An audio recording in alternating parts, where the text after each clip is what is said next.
Zeppelin.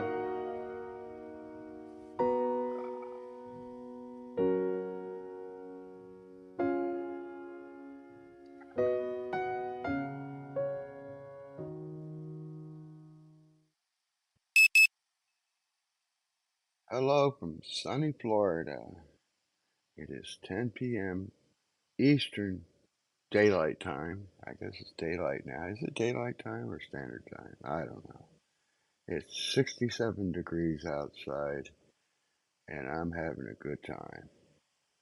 I hope you all had a beautiful day today. We're going to play the launch of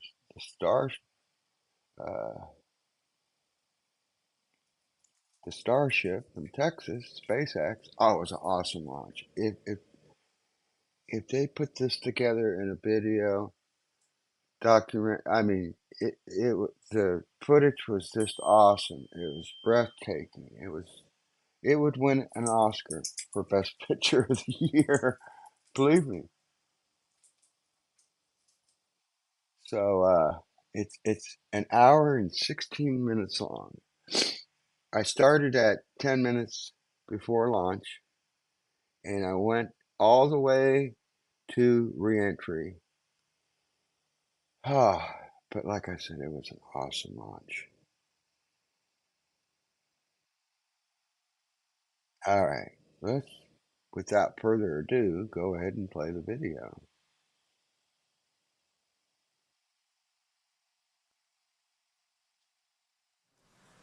Now, as a reminder, today is still just a test. While we really hope to get our splashdown location in the Indian Ocean, but any data received will help us improve. It's the third of many future flight tests for Starship before it becomes fully operational. And that's the goal of flight tests. They teach us about the limits of our design and improve our understanding of the vehicle, and ultimately help us make Starship more reliable and rapidly reusable. So whatever the outcome and however far we get, we can promise excitement. And things look like we are moving fast at Starbase, and that's exactly how we like it. Yeah, Rapid exactly. iteration is a key of SpaceX. Yeah, we've done it with all of our major innovative advancements, including Falcon, Dragon, and Starlink. We believe that if you're not failing, you're not learning and improving the design. Yeah, many of the innovations that we've Look at developed this have footage come from our here. failures, and they teach us how to avoid the perils of spaceflight. It's a tough business. But all of this testing, all of the iterative design allows us to make the design better and better to do some of the great accomplishments with reflight that we've had so far. Exactly. One of the examples that we love to talk about is the Dragon capsule, like the one located behind Shiva and I here on the mezzanine. Originally, Look at this footage here so far. Originally, it was not designed to be reusable. Awesome. We wanted to prove the initial design, and then when we brought Dragon 2 online, we had Musk to do a lot of wasn't corrosion there. analysis based on flights that had splashed down and analysis on hardware received there. And now our Dragons are I won't talk over them, reusable okay? and also rapidly at a much rapid pace than they used to be. Yeah. So, I mean, great learnings from our original Dragon to our new crew and cargo vehicles have directly improved the operations, and they've helped us change our understanding of what's possible when it comes to rocket and spacecraft reusability. Now, we're just under T-minus 6 minutes, so I think it's another good time to check in with Dan for the rest of terminal count. How are we looking, Dan? Thanks, Shiva. We're looking good. 5 minutes, 35 seconds, and we're counting down. We are just about at closing the prop load sequences on booster and ship. Just a reminder, ship we're going to close out at around 3 minutes and 30 seconds, booster at about 2 minutes and 50 seconds. Once all of that prop is loaded on board, we'll have about 10 million pounds of propellant on both stages of Starship. Now, after that happens, we'll go through a couple of different procedures with the ground. We'll do what's called pushbacks, clearing out the lines between our prop farm and the vehicles themselves before we get to launch. And then in the next few minutes, we'll get the final guidance system alignments, some final thrust vector control on the booster checks, and all that will be performed. And again, if we need to hold, we have a hold gate built in at T-minus 40 seconds where we can hang out. Looks like the sounds like Statue today of we'll have Liberty. about 15 minutes to hold at T-minus 40 if we need to. If we hit that right now, it looks like Wrong the most hand. likely reason would be winds. We're not tracking any technical issues to our T0 at 8:25, just about 4.5 minutes from now. So, I mean, I saw everything's them. really looking good. The booster's almost at full 72. frosty, so we'll see that close out in just a couple of minutes. But we're getting really close to flight, guys.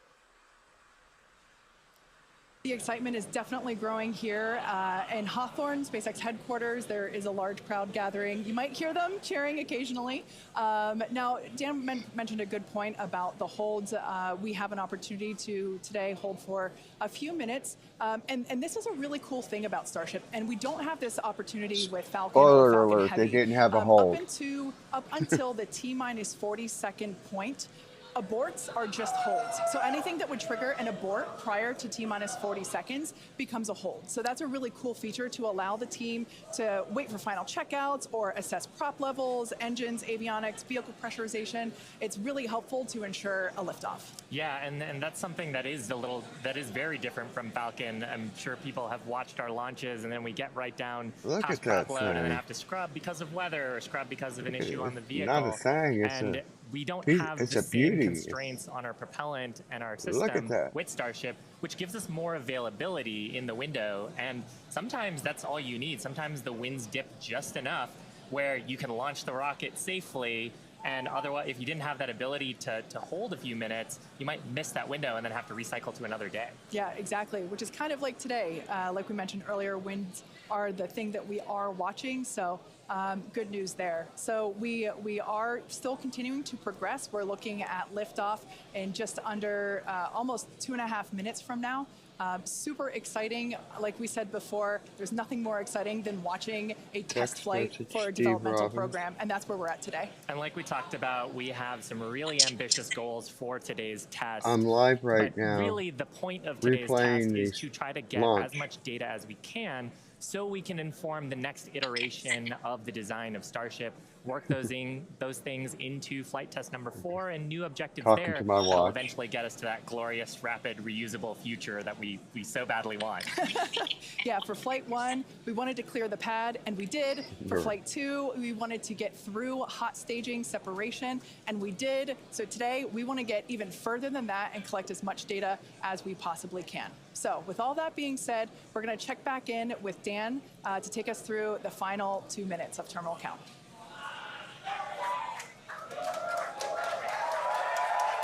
All right, we are under 2 minutes away. We have closed out the prop load on the booster and on the ship.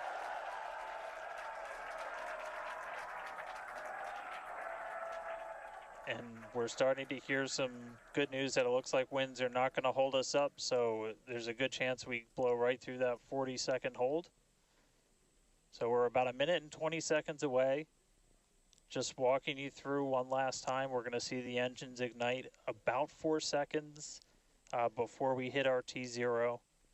They're going to ignite in 3 different banks. You'll get 13 of the inners, 15 of the outers, and then the last 5 ignite just 2 minutes before T0. And then after that, the quick disconnect will retract. The engines will start to throttle up, and then we'll see liftoff about 1.5 seconds after T0. So we're under 1 minute away.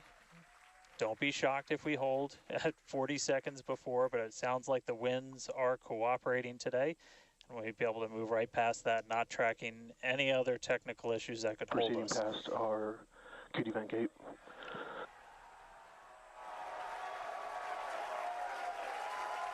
Through the QD vent gate, past the 40-second hold. Go for launch. Flight Director Ty Huntington telling the team we are go for launch. So 20 seconds to go. If you're in chat, at least let me know. T-minus 10, 9, 8, 7, 6, 5, 4, 3, 2, 1. Let's get ready to rumble!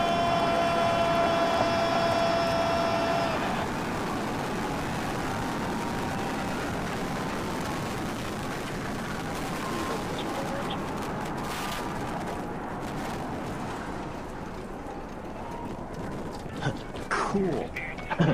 Fire, fire, fire, fire. Request nominal.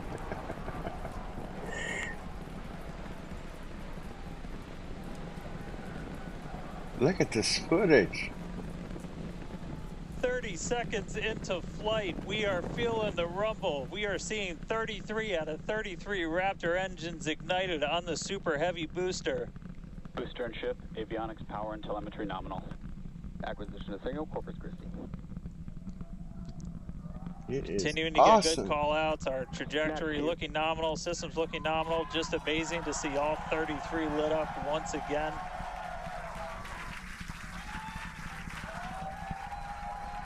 At this point, we've already passed through max Q, that maximum dynamic pressure, and passing supersonic, so we're now moving faster than the speed of sound. Getting those onboard views from the ship cameras. Okay, look at the bottom left. That's all the Now the engines next running. major milestone is going to be a hot staging maneuver. Again, we're Hot going to staging. be doing that in just about 90 seconds. To do that, we're going to shut down all but the 3 center Raptor engines on Super Heavy. That'll be our MECO, our most engines cut off. And then the Hot clamps staging holding is the 2 when stages they together fire are off going to the release. second stage Starship and it's second still stage will attached to the ignite first its stage. engines. The RVACs first. The sea levels right after that. The sea level engines will be splayed or just kind of pointed out at about a 15-degree angle. So if you look close and we get good tracking, you might be able to see those center right after. NASA So only those did this 6 twice engines in the will push 60s Starship on the off Titan. of the booster. That's why the Titan has, in the separation ring, it has those holes in there. That's for hot staging. All right, counting down now. We're going to be coming up All right. right at around the 3-minute mark on that hot staging maneuver. Again, we'll see the booster engines start to shut Watch down. those You'll see engines all die. the 3 lights go out And then in on the middle. the And then far you'll see right is the engines ignite on the ship, second pushing it stage away. And that will start carrying the ship into space. at the bottom. Booster will start to do its flip and then move into the boost back burn, setting Look at it up this for footage. eventual splashdown in the Gulf of Mexico. Stage separation. Here it goes. Boost back startup. Look at that. And then they flip it around and they have the Hot engines going staging for the... confirmed.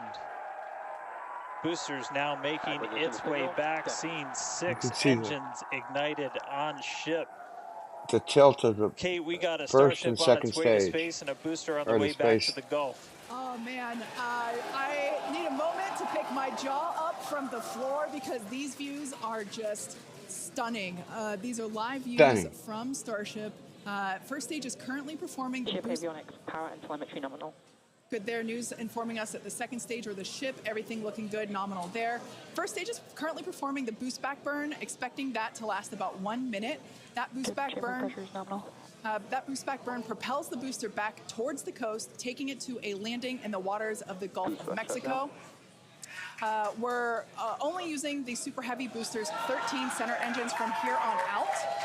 As whenever they relight, you'll be able to see that in the left bottom corner. Those are the ones that can gimbal. In other words, they move and change direction in order to change the thrust to steer the first stage back to Earth. I wish they had downrange on here. Wow, these are just incredible views coming to us.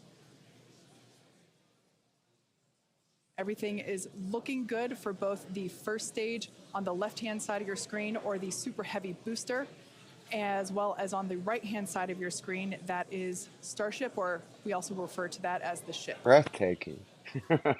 When I saw this live, I was Now, like the boost going back like... burn was the first of 2 burns required to return it to Earth. The next one will be the landing burn, where all 13 center engines will initially ignite and then transition into a 3-engine burn to help slow it down. Now, just as a reminder of the Stage 1 test objectives, we're looking for controlled ascent, which we have so far. Stage separation, which, gorgeous, we cruised right through it, as well as... on a nominal trajectory. They're not going to land that on the barge. The path that Starship is on because they're going to do is good. test now, Starship's things, second you know. stage is still firing its engines, and as you heard, following planned flight path. The ship objectives, we're looking for hot staging, again, cruised right through that. We're looking to demonstrate controlled ascent as well as orbital insertion. It's almost coming down straight. Right-hand corner of the Straight screen down shows there. the ship engine graphics, so be sure to keep an eye on those.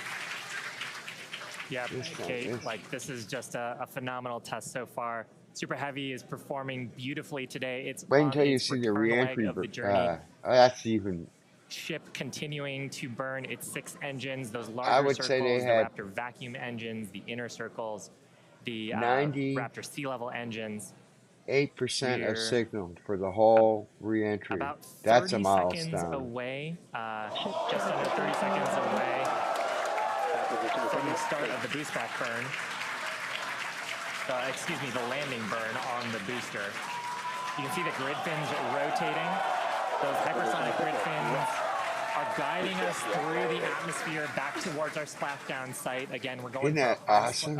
For a splashdown, a soft splashdown. So for landing burn, we're going to expect to see the 13 center engines light, rapidly bring down the booster's velocity, and then just the 3. Look at going through the clouds. This is awesome. Look at that footage. Let's see if that'll work.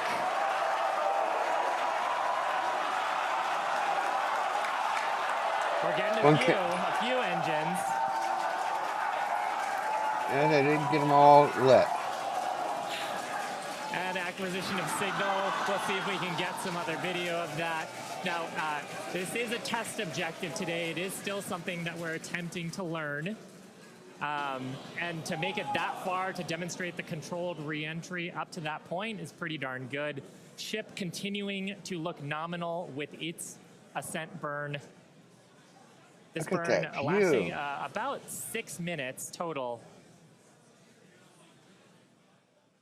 And we're expecting that this burn will end just after T+8 minutes, about a minute from now. So far, though, I mean, congrats to the team. Making it this far is farther than we've gone on Flight 2. Just wonderful views and great engine performance from the vehicles. It's traveling at 22,000 kilometers, and it's so far we've hit controlled ascent. We're in the middle of that right now. We demonstrated the hot staging. Kate, as you said, cruised through that. We demonstrated controlled entry of the booster. Just stopped a little short of the engine relay, but hey, that's something we can learn for the next one. Yeah. Now that view that we just had moments ago was a live shot of Star Command. There you see it again. This is our mission control center at Starbase, where vehicle operators are standing by. Now the next milestone coming up is in less than a minute. At that point, ship will, or I'm sorry, actually it already has. Ship engine cut off. There we go.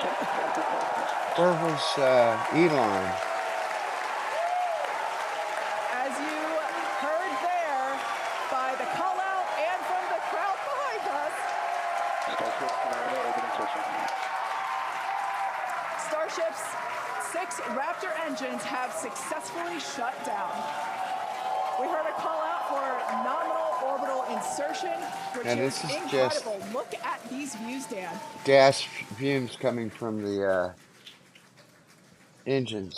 I'm just unspent, completely blown away right now. What a day. Congratulations to the entire SpaceX team. I mean, this flight pretty much just started, but we're farther than we've ever been before. We've got a Starship not just in space, but on its coast phase into space. Just to recap where we've come, and it's only been 9.5 minutes. How has it only been 9.5 minutes? We lifted off right on time at 8:25 a.m. We didn't have to hold at our gate at all. We had 33 out of 33 Raptor engines open up and light and get us through a nominal ascent. Another successful hot stage. All 6 engines on the ship propelling us into orbit. We did see what looked like a nominal boost back burn. And then we did make it all the way to the landing burn this time. Didn't light all the engines that we expected, and we did lose the booster. We'll have to go through the data to figure out exactly what happened, obviously. So be on the lookout for information about that. But Wow, a ship in space. We've got a bunch of, as we said, ambitious objectives ahead of us over the next couple of minutes and pretty much over the next hour, where we're going to really, we've got the ship in space. We're now going to take advantage of this and try and learn as much as possible about some of the other systems, including that first ever Raptor relight in space. So it's just going to be incredible. So all of that still to come. The mission just started, but wow, what a liftoff! What a hot stage! What an amazing sight to see Starship there in outer space. I can't believe we're seeing it in space. This It's is awesome. Wonderful. Now, we are going to be it's about coasting for 17,000 the next miles an about hour. 30 minutes or so. We'll be back around the T plus 40 minute mark. And that'll be Starship continuing to coast, hit those ambitious test objectives, and then continue on to re-entry. We're not totally sure what video that we'll get, since that normally comes to us as we overfly ground stations, and we don't have a ton of those along our trajectory. But as we have video, we'll be sure to bring that to you. Starlink may be able to bring us additional communication paths today that will allow us to talk to Starship through re-entry with no communications blackout period. It's a possibility, but either way, we will be live for all of today's milestones. And of course, when we do have views, signal, Puerto Rico. especially like the ones that we have now, which I just cannot get over. When we have views, we will be sure to bring those to you live. But no views or no views, we'll see you back here at T plus 40 minutes. Pez door is opening. And there we just heard call it that Pez door is opening, so that's great. First test. Yeah. One of our test objectives today is to open and close that Pez door. That's where we will deploy Starlink satellites from in the future. So great news there that that test that test objective is already underway. So come back here, stick around till T plus 40 minutes for coverage of Starship's deorbit burn demonstration, followed by its reentry and what is sure to be an exciting splashdown.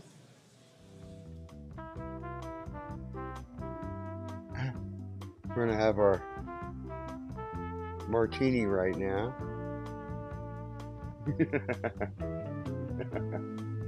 It's martini time.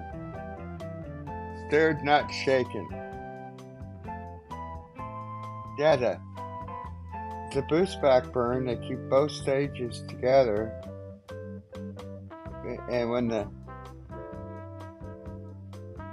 the reason they do this is they keep the first stage engines lit, I think 3 of them, and if they were to shut them down, then you have the drag of wanting to fall back to the earth. So keeping the first stage going, and then they light the second stage, still connected.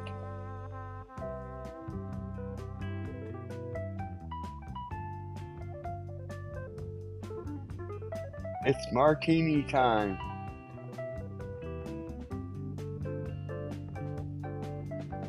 Expected loss of signal, Cape Canaveral.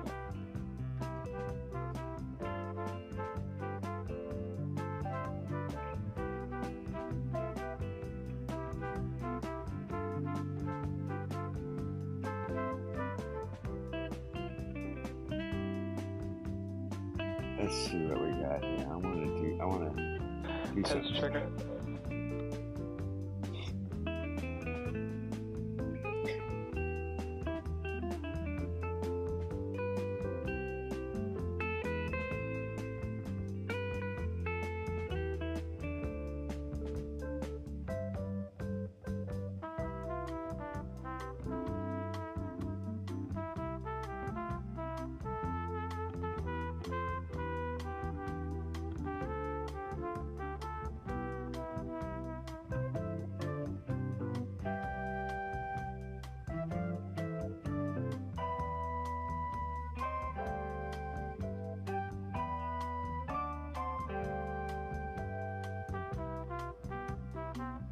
No, I don't want to do that. Add text.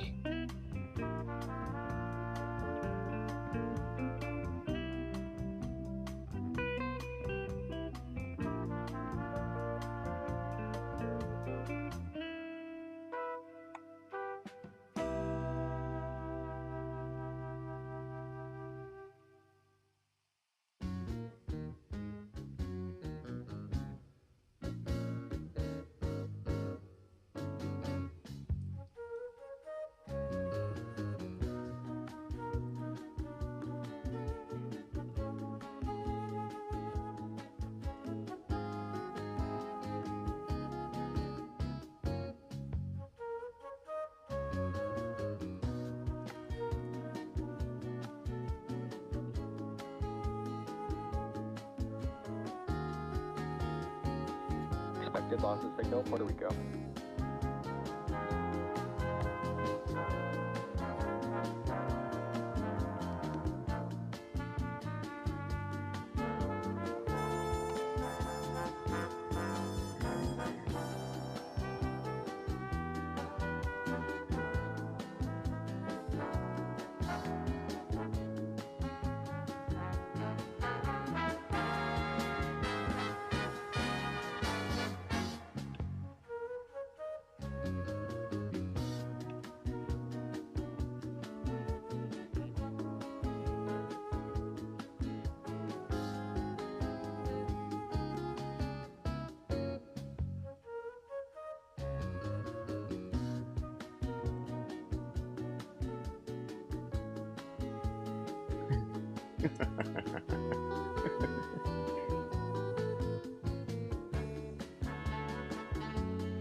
Acquisition of signal, Idris.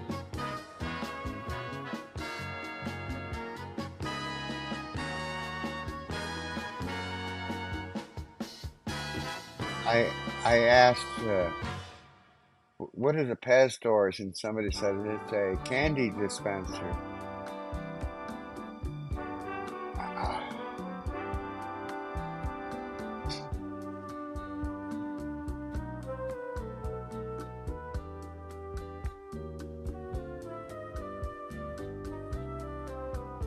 You know, they must be using Starlink satellites. Or testing them out, because I know that they want to start using the Starlink satellites so they don't lose signal.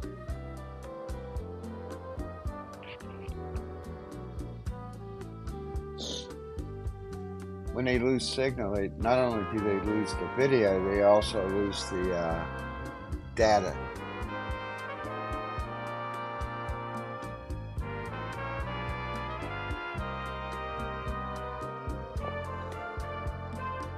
This is awesome. Let's see, what are we, how much time do we have going right now? We got 49 minutes to the end here. Look at this. We got signal back.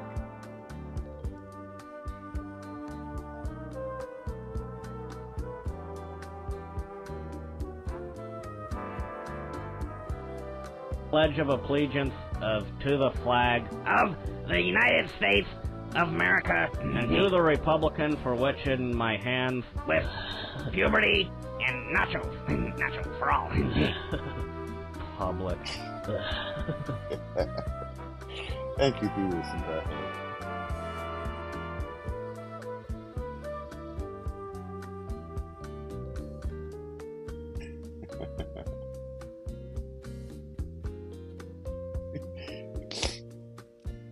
Yes, it's martini time.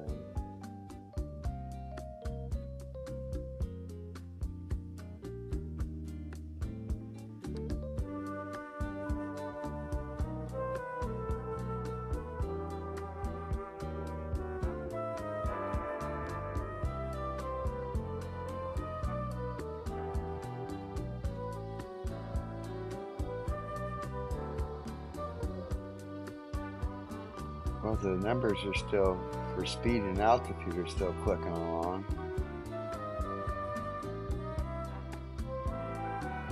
I wish they would explain the locks and the CH4, you know.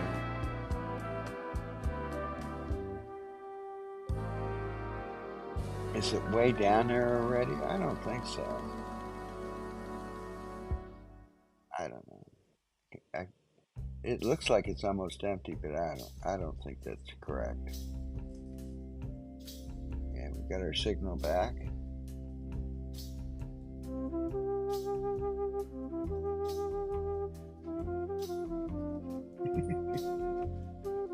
It's martini time. Oh, this is just awesome. This made my day.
I feel like I'm back in the 60s with this music. Back when everything was carefree.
Starship's flight computer is in propellant transfer demo.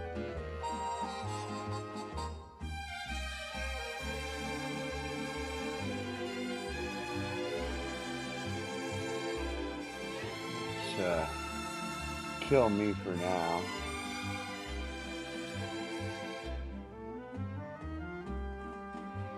Adios, amigos.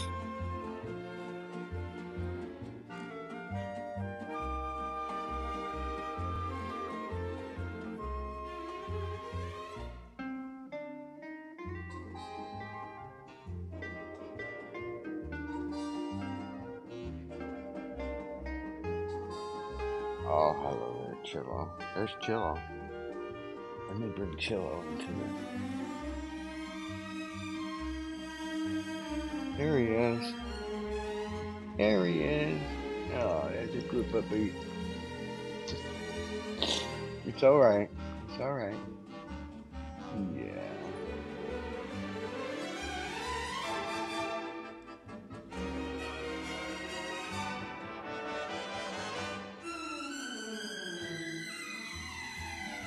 Do you want a martini? I bet you'd like a martini, wouldn't you? All right.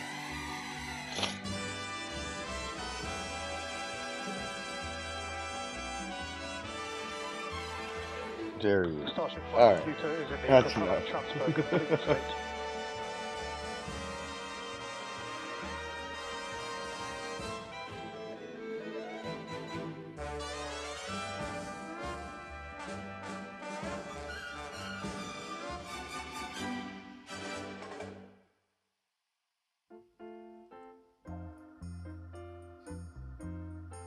I'll have the 4K version up in the morning.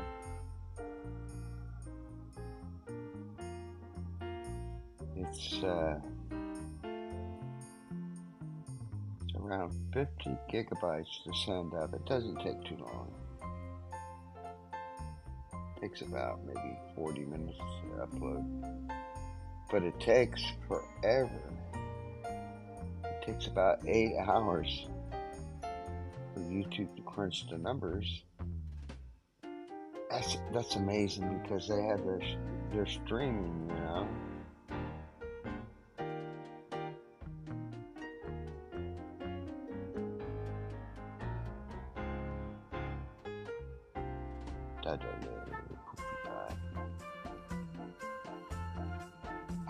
I love you too. Come on, down, get down, come on over here. He's crawling all over me. All right, come on. All right, no. I like the little graphic they got here.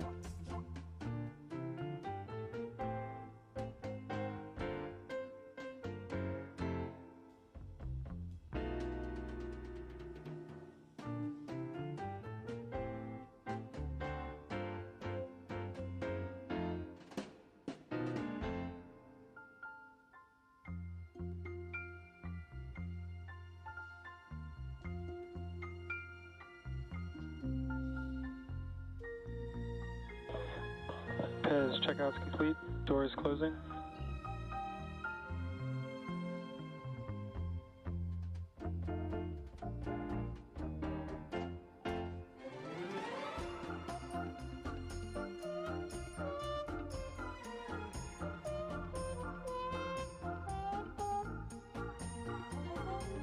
I mean, this thing's traveling at 17,000 miles an hour. I mean,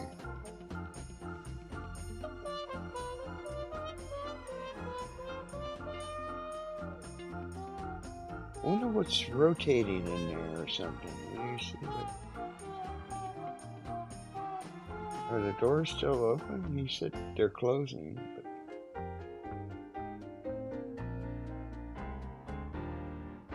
it would have been nice if they would have had a shot of the front windows, out the front windows.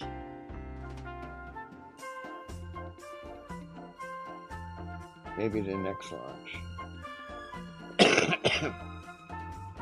Remember they said when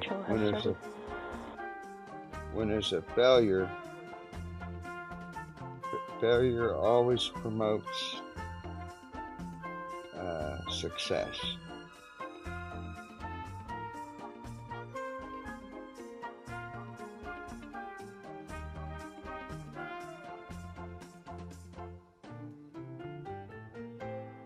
And I'm gonna, as you can see, I'm gonna be working with SpaceX, sending me over to the Cape for these launches. That is still in the works right now.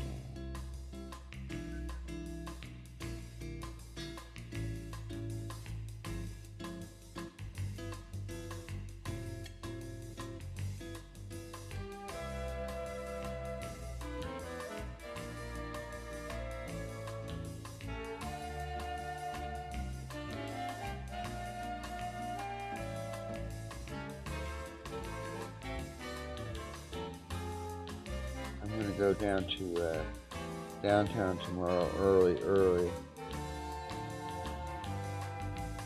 Around 7 o'clock I'll be downtown. I'm going to do a little live stream from downtown.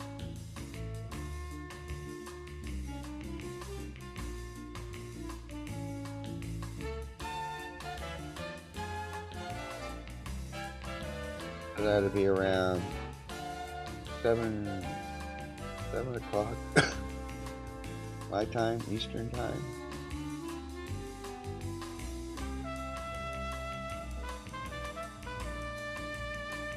Look at this thing just cruising right along.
What is it right now? We got about another 20 minutes before re-entry.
I like this music better than that wacky space music that they play.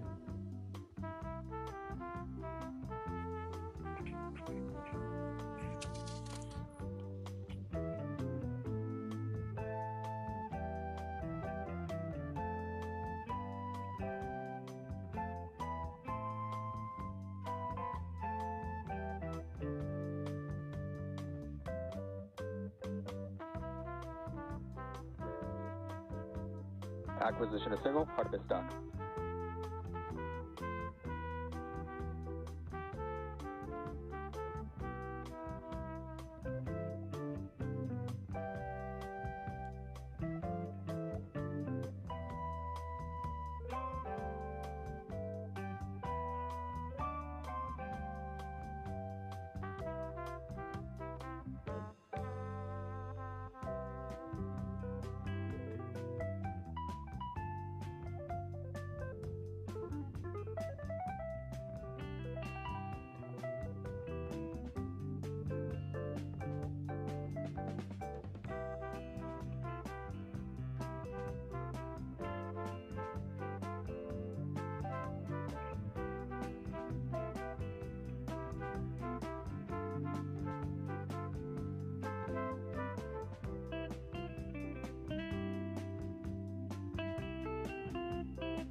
Welcome back to live coverage of our third Starship flight test, which lifted off from Starbase, Texas at 8:25 a.m. Central Time.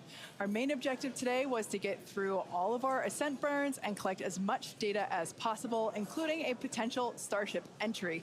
And we just came out of a coast phase and were treated to a number of HD views thanks to Starlink, including the PEZ door open-close test. So that was one of our test objectives today that we met. So that's awesome. It has been such a great day. It has been a phenomenal test day. Just to see booster lifting a Starship to ascent, ship completing its ascent. Just a wonderful day. Kind of to recap the objectives a little bit. Booster completed its ascent, ignited its 33 Raptor engines. We demonstrated a successful hot staging for the second time. Booster completed the boost back burn, didn't quite accomplish the landing burn, and then had a hard splashdown in the Gulf. Meanwhile, ship completely successful after the hot staging. We had a good 6-engine burn of the Raptor vacuum engines and sea level engines.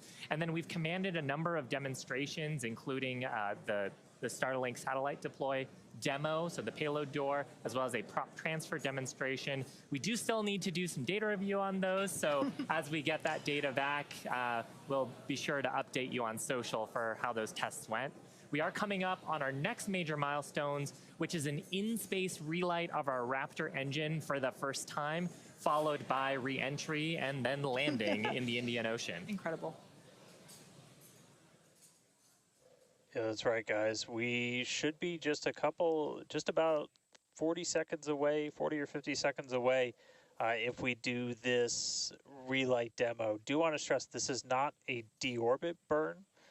In fact, it's actually going to function a little bit opposite of a deorbit burn. We're going to be raising our perigee with this burn for the lowest point of our orbit. This is just to demonstrate that we can relight a Raptor engine on ship while it's gone through a coast, while it's in outer space, while it's in microgravity, all of the different complexities that come with lighting this engine again after it's already done an ascent burn, but you're now coasting through space. This is going to be really important anytime we want to do in-space maneuvers in the future, like eventual deorbit burns, any of our translunar injections that'll have Raptor engines firing back up.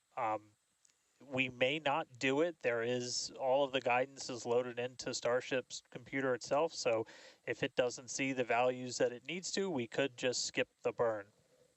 So we are waiting to find out if that's going to happen or not. If it doesn't, as we said in the beginning, we're on a pretty steep trajectory that we are coming home no matter what, regardless of doing a burn.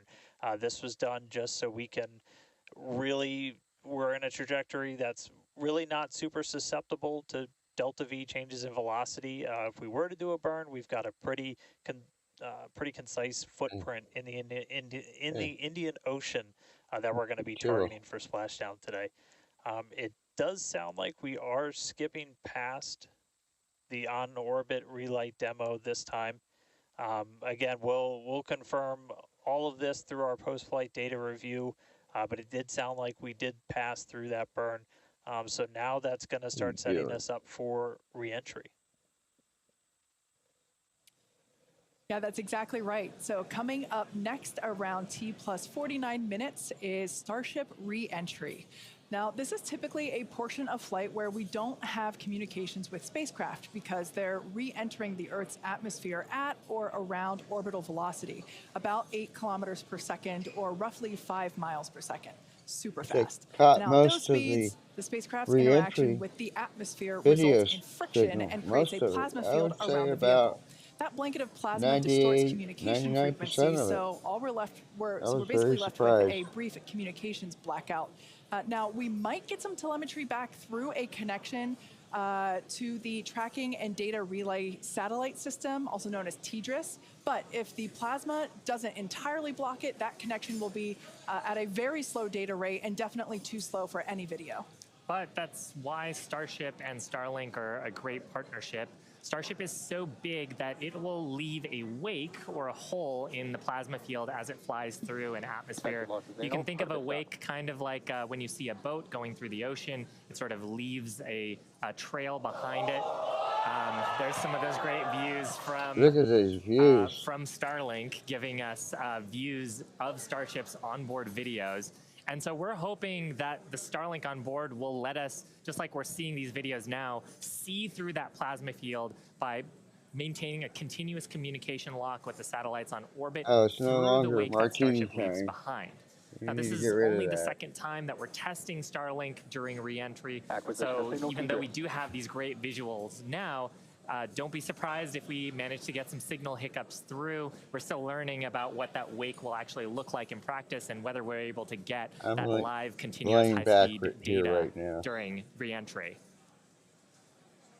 Look at the view. Yeah, that's right. And one of the really primary reasons we want to use Starlink is to just gather as much data as possible. It's been said the data is the payload on one of these flights, where we're putting this flight hardware in a real flight environment, trying to learn about it as much as possible. Re-entry is going to be a really critical phase of flight.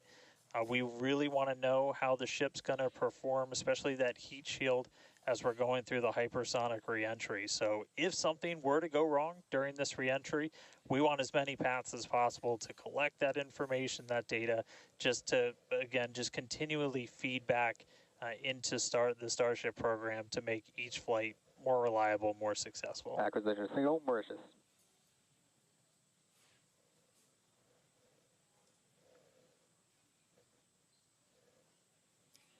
Now, if Starship manages to make it all the way through re-entry, we'll collect valuable data on Starship flying through the Earth's atmosphere at hypersonic speeds, meaning more than 5, or at this point, will be more than 5 times the speed of sound. Now we're watching these live views, HD views by the looks of it, thanks to Starlink. You can see that the flaps there on the ship might be actuating. Yeah, they're using Starlink satellites. Some incredible visions of planet Earth behind Starship. Now, we've already validated Starship's ability to fly and land at subsonic speeds. You might recall those suborbital flights. They just mentioned they are using the Starlink satellites.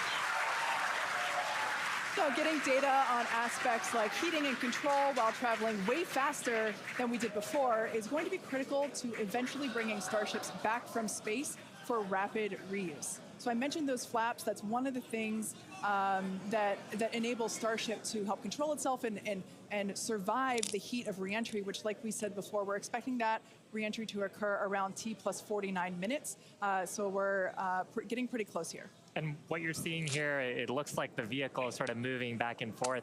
Part of what you're also seeing is one of the cameras, this onboard view that we have, is on the end of a flap. Starship has front flaps and rear flaps in the vehicle. So we've got 4 of those. And, oh man, we can see the heating on those flaps as we're starting to re-enter the Earth's atmosphere. This is where the Earth's atmosphere is doing the work to slow us down. Look at this. Now, like we said, this plasma field is, wow, what a view. We hope to maintain these views throughout. Starship is so big that we're hoping that the plasma field doesn't entirely blanket the entire vehicle. Right now, it is not. The Starlinks are Views brought to you by Starlink. Yeah, the Starlinks are still communicating. First time we're seeing a re-entry capturing the for data real. in the video that we see here. I mean, Not out the this window. is just absolutely incredible views. We've never seen anything like this before. This is the biggest flying object ever in space. Absolutely, Kate. And it's important to note, with the ascent burn that we did was to get us to orbital velocities, even though we were on a nearly orbital trajectory. So the heating and the loads that Starship is going through right now are what it would be getting if it were recovering from an orbital mission. And just the fact that we have views through entry, this is incredible. Yeah. Again, this is the furthest and fastest that Starship has ever flown. There's a little bit of signal. Look. The crowd here in Hawthorne. The heat shield tiles doing their work. We talked about it earlier. Up to 2,600 degrees Fahrenheit that those heat shield tiles are dissipating as we are re-entering.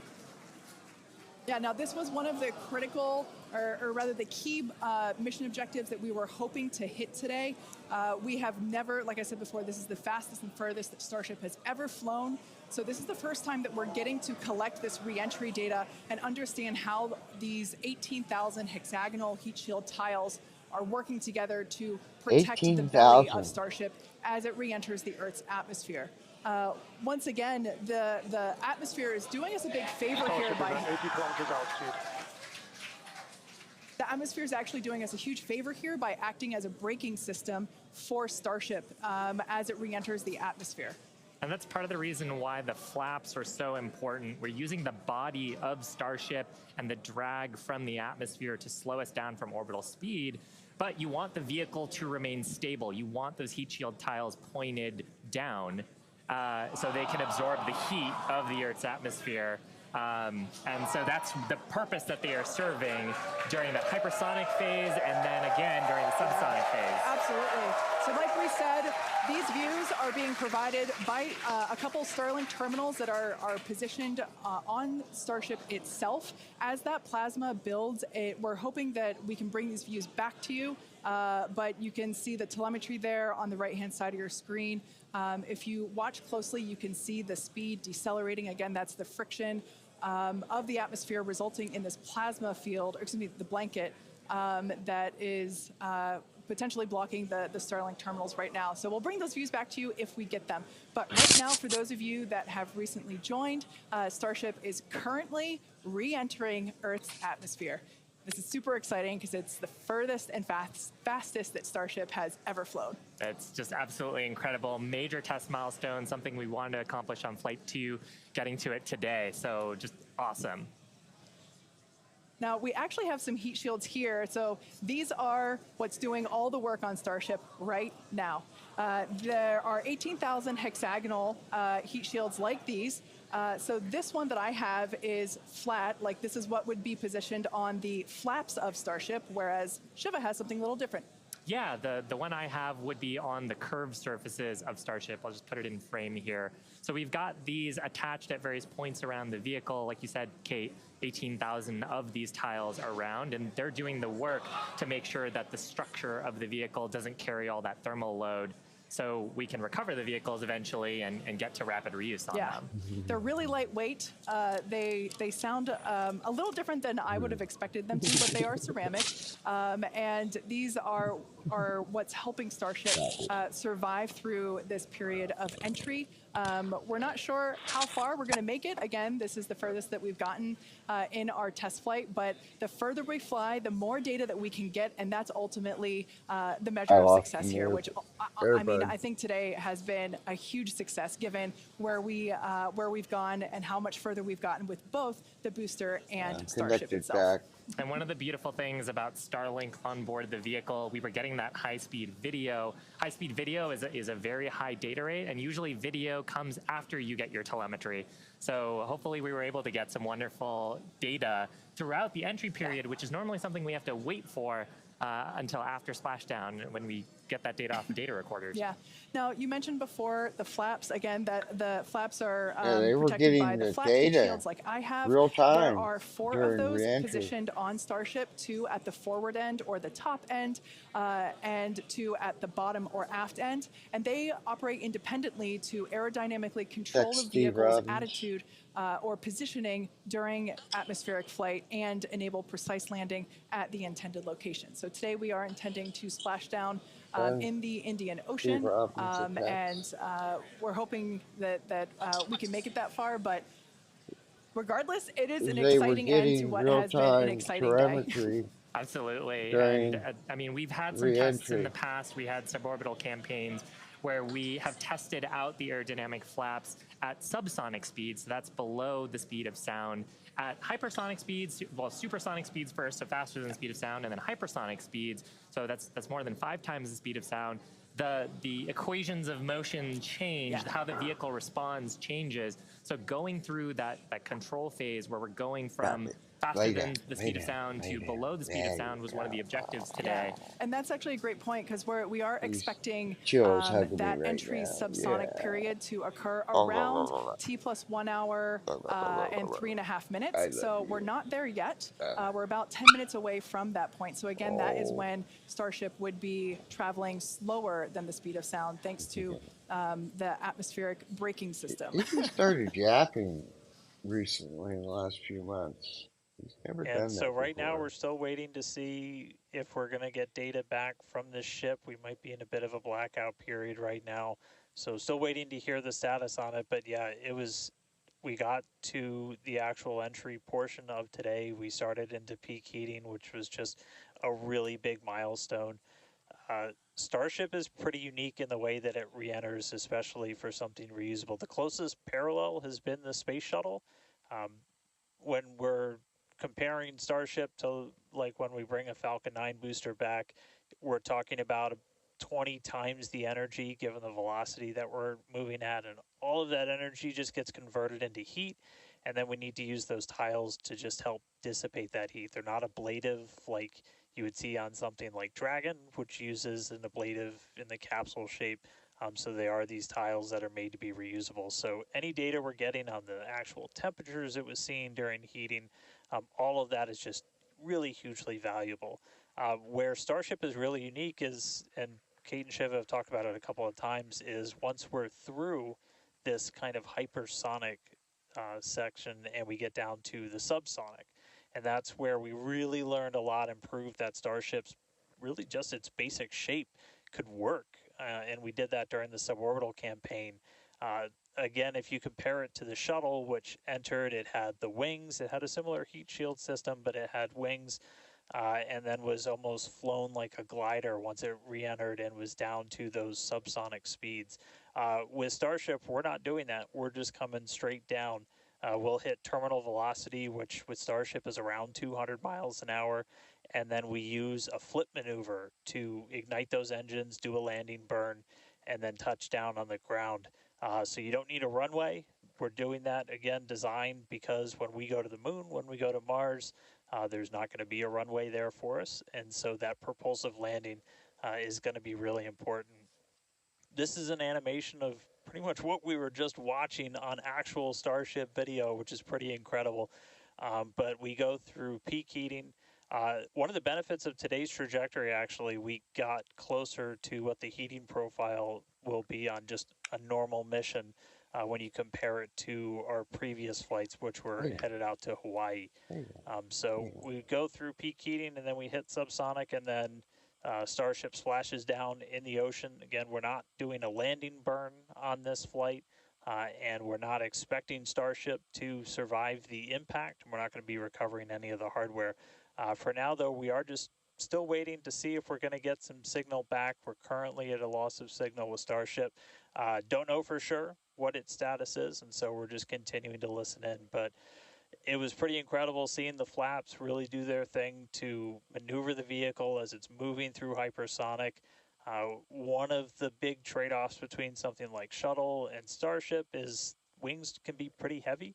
And so if we can really demonstrate that StarShip's controllable through that hypersonic regime when you're coming through the atmosphere, 25 times the speed of sound, you can save a whole lot of weight by not having really big wings. So super valuable to get this data, super valuable to then figure out what we're going to do on our next test flights. Dan, you'd brought up a really interesting point, too, that for on shuttle, you are gliding in, going back to a runway. On StarShip, because we're landing vertically, we are basically coming down, and then we've seen this during the suborbital campaign. We're not going to see it today, but during the suborbital campaign, we did the flip maneuver and then light our engines for a landing burn. And that's also really important for some of our other terrestrial destinations that we don't have as much of an atmosphere on Mars. There was pretty much no atmosphere. There's some great views from our previous test campaigns of a landing burn and upright landing. But on the Moon, there is no atmosphere. No legs. On Mars, the atmosphere is extremely thin, so you Number actually one, need the legs some would be other too sophisticated heavy techniques that other landers for have this used to mammoth land there. And so this vertical machine landing technique is really important to landing on destinations like those, which is ultimately where we're trying to go. Yeah, absolutely. So we hope to demonstrate that landing in future missions. That wasn't one of our objectives for today. We wanted the ship to focus on opening and closing, the first demonstration of opening and closing the PEZ door, which is where we will deploy Starlink satellites from in the future, as well as gathering data on how the heat shield tiles performed during the entry period. And so far, all of that has gone really well. So overall, it's been pretty great, and it's great to see how those initial tests that we performed a couple years ago for those high altitude tests allow us to see what those will look like in the future. But this piece that we're doing today of, okay, if we are coming back from orbital velocity and we're going through that entry period, that is the missing piece, right? We already figured out how to land once the ship gets to a certain velocity or altitude, and it's really this piece that we were trying to figure out today. How do we get Starship to survive orbital velocity atmospheric entry? And we hope to find out soon. Yeah, I mean, we talked about rapid iteration and how we do design. Part of our philosophy is testing early and often and trying to test in a way that is as flight-like as possible. But there's only so much you can do in a chamber where you're trying to simulate the atmosphere in a laboratory. So there's nothing quite like when the heat shield tile hits the atmosphere in flight to gather that wonderful data and prove out some of the analyses and probably teach us a bunch of things that we didn't quite get right. For sure. And obviously, for those of you that have been watching along with us, those were incredible views to see of that entry period where we saw the heat generating because of friction as the belly of Starship was making contact with the Earth's atmosphere, and that resulted in some plasma. So as Dan said before, we believe that we're in a bit of a blackout period at the moment. We are expecting the vehicle, if it's still alive, we would be expecting the vehicle to be approaching subsonic or slower than the speed of sound speeds in 3.5 minutes from now. So if it's still up there in one piece, it still has a way to go. We're not there just yet.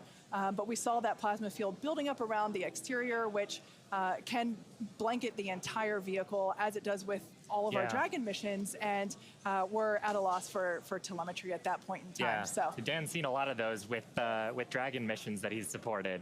Yeah, absolutely. And we are hearing through some of the telemetry that we did. It did look like we lost Starlink and our TDRS data flow at the exact same time. Now, if both of those signals are cutting out at the exact same time, that could mean we lost the ship. It has been several minutes since we've gotten any data from Starship. We are waiting just a couple more minutes just to see if we can get any additional confirmation, but that is one data point that we're tracking, and that could indicate that we had a loss or a breakup of the ship during that reentry. So might not make it all the way to splashdown today, but we were able to get through the early phases of reentry, hit some of that peak heating, which was just really incredible to see a Starship coming back from space after getting all those views from space for the very first time. So we'll just keep on listening in on the loops here, see if we hear anything over the next couple of minutes, and that might bring a close to a pretty successful day so far. So again, we did lose the TDRS. That's the tracking and data relay satellite. That's the satellite system that pretty much every spacecraft operating in orbit right now will use to get data. We were able to get some signal through that, and then we were also getting data back through Starlink. Live view here of mission control down at Starbase. So these are all the folks who are experts on the various different systems, taking a look at the live data that we did have. Probably in mission mode still, yeah, but absolutely. It would be so tough to stay focused with what an exciting day we've had today. Yeah, to quote Monty Python, I'm not dead yet. We don't know, as Dan said. We did lose connection with TDRS, which is the tracking and data relay satellite system, and Starlink at the same time. So it is a realistic possibility that we lost Starship, which honestly was always on the table. We didn't know how far it was going to get. The further we could fly and the more data we could collect was always the biggest win. And so regardless of, if we did lose the vehicle and we are not able to, make it all the way to our intended splashdown, note that we weren't intending to recover this vehicle, either vehicle, the Super Heavy booster nor the Starship. We weren't intending to recover either of them. They were both going to basically hit at terminal velocity and break up upon contact with the surface of the ocean. So we're standing by to hear whether or not we are going to be able to get telemetry readings back, but we are possibly anticipating news that we lost Starship due to basically a double blackout from TDRS and Starship data at the same time. But this is, it's worth mentioning, this is the first time that we have come back at these speeds absolutely in any of the test flights that we've done so far with Starship. So we are trying to prove out that the heat shield works as intended, that the controllability at those hypersonic speeds works as intended. So if we were able to get back any data on that, that means the next version, what happens on flight 4, 5, 6, is going to be better. We must be able to get some, because we saw incredibly gorgeous high definition views of that entry period whenever it was initially starting. So we must have gotten some data today there. has been otherwise a phenomenal day. Incredible. Liftoff on time, full ignition of all of the boosters, engines, successful hot staging, and then ship took it from there. Yeah, absolutely. We were able to see the ship actually make it further as well as the booster. We were hoping that the booster would perform a soft water landing, but we lost it during just before it was able to ignite the landing burn. But the ship continued on. We saw all six Raptor engines on the ship ignite and then shut down for second engine cutoff. And we saw some amazing views as well, and it's just been certainly a day that I will be taking many screenshots and using them as my computer desktop background for, well, until the next Starship launch. When we get even better views, I'm sure. Exactly. And we also hit a number of our other ambitious test objectives. We had a chance to at least initiate the commands for a propellant transfer demo within the vehicle. This is something that Starship's going to have to do in the future, and these sort of transfers haven't been done at this scale before, so that's a first as well. We also were able to demonstrate that the payload door functions. And we got to see that, Yeah, and so those commands were sent. Again, data review to come and make sure that everything performed as expected, but that's going to be critical to deploying payloads in the future once Starship becomes operational. So a number of test objectives hit, much more accomplished than Flight 2, and making steady progress towards a fully, rapidly reusable, reliable Starship. Absolutely.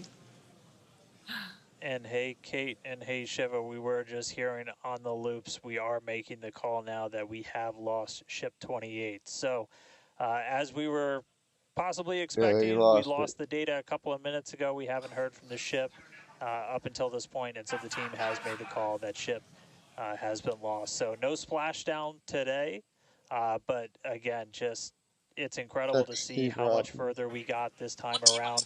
We had a couple of those ambitious objectives that you guys were just walking through that we're able to take advantage of while StarShip was in outer space flying over our planet for the very first time. So that was just really incredible.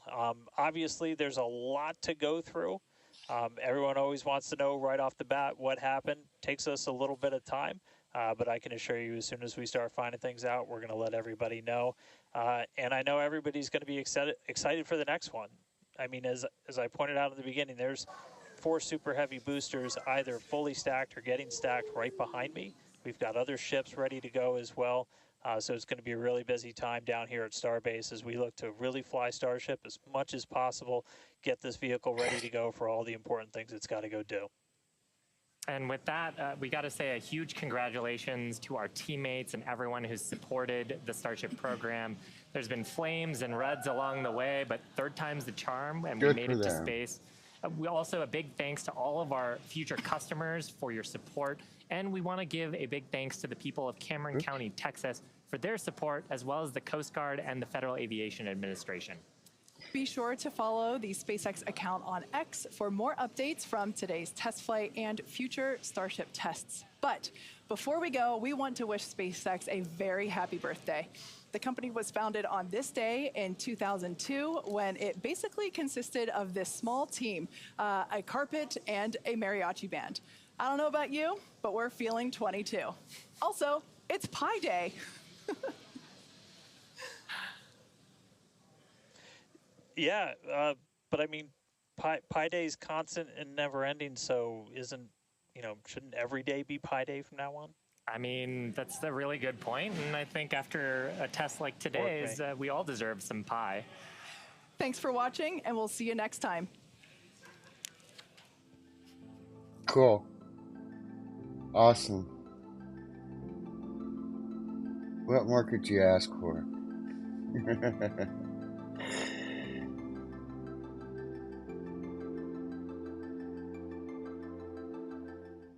That was awesome. That was just pure awesome. What more can I say? What more can I say?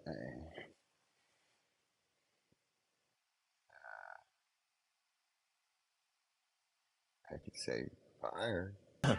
Cool. Fire, fire, fire, fire. All right. Yeah, okay. You crazy guys. Well, I'm going to end, let's see, this broadcast. We're going to call it a broadcast today.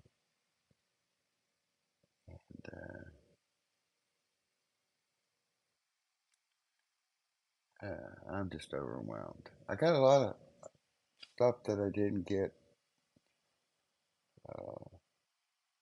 from the initial viewing when it was live.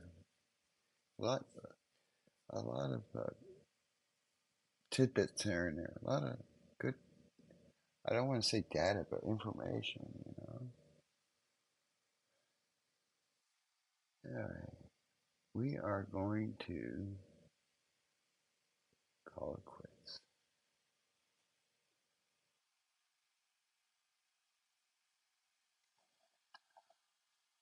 I need to move this way up here if I'm going to do anything.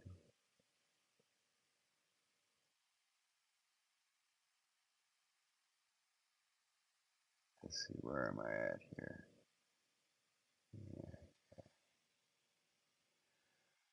Yeah. What a day.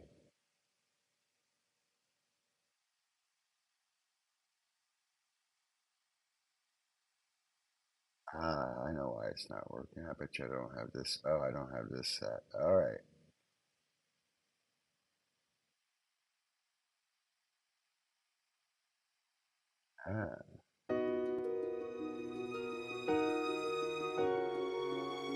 What an awesome day.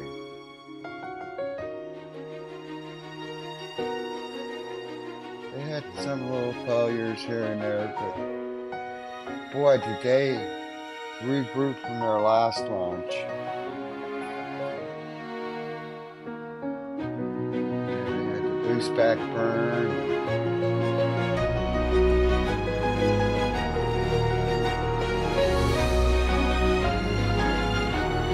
And the hot fire burn, like I said.